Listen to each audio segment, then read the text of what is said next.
God's people, man, it is a beautiful day in the neighborhood, and we're out here loving, living, and enjoying life.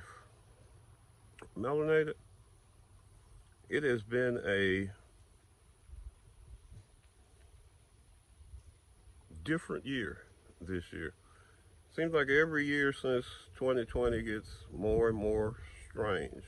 It's stranger and weirder. And that's because we're in the age of Aquarius and things are being revealed, things are being shown, and people are freaking out about it. Things are no longer going to function the way they have always functioned. The powers that were are struggling to keep control of things. And it is very, very important that we stay grounded in the spiritual. Our spirituality is what will sustain us. There's so many things within spirituality, powers, superpowers, if you will, that we hold that we don't even know we have. That it's time to awaken and hone them. That it's time to learn what we are truly capable of. That it's time to realize who we are. Now, I know a lot of people on the internet are saying that, melanated, but they're absolutely right.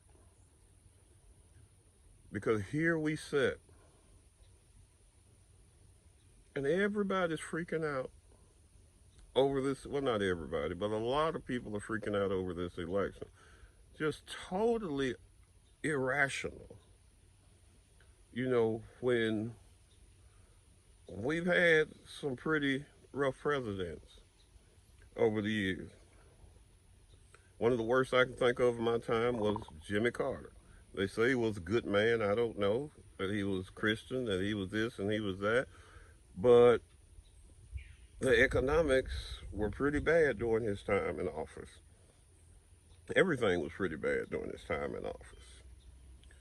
And so that's why I don't have any fear of Trump.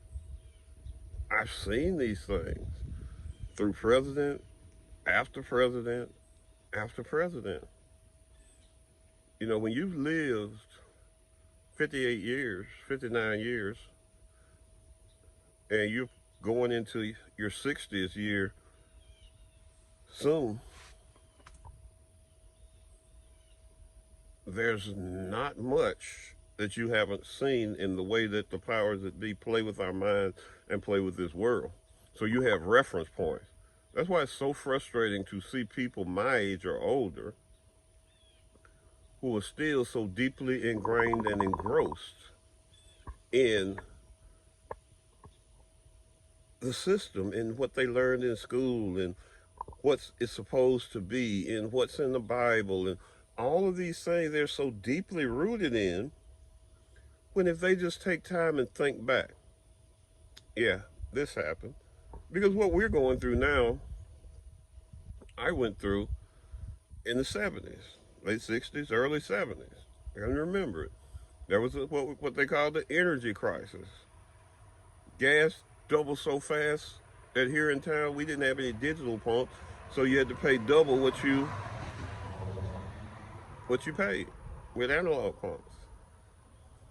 So you had to pay double. So if you pumped 50 cent worth was showing on the meter there, then you paid $1. Showing $1, you paid $2. That's how quick inflation went up in the early late 60s, early 70s. They said there wasn't enough gas. I remember we were traveling to D.C. to visit my father's family, and you could only buy gas on certain days. If you had an odd number tag was this day, even number tag the next day. And gas lines were. It would sometimes take us 30 minutes to fill up. He would get in and go in the bathroom. I would pull the car up. for him until he came back. So if you're in my age range, you need to stop and think about all the tricks that have been played on you.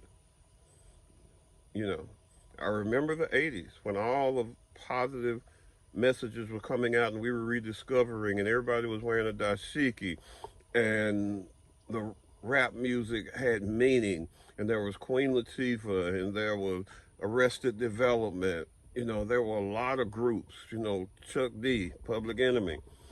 You know, there were a lot of these guys out there. And they took them and they made movie stars out of them, or either they shut them down and made sure that they didn't do anything else if they didn't want to go that route. It's not intended for us to know who we are and to endeavor in our heritage. They can't have that. Because back in the 80s, if we had a jump from where we were then, if the people that had kept investigating and wearing the dashikis and stuff, they would have learned that a lot of us are indigenous here. And they can't have that because we are the true owners of these Americas. We were here first. Well, not owners, we were caretakers of the land. We never considered ourselves owners. We lived here freely and roamed freely. Yes, certain people had certain territories and stuff, but they were so vast and so wide that no one tribe would ever feel confined. It was just a beautiful place that the powers that were have destroyed. So that's just my ramblings for the day, Melanated. Be blessed, touch feet to soil, take in plenty of sunlight, a little moonlight if you can, but most of all, love thy melanated self. Be blessed, Melanated.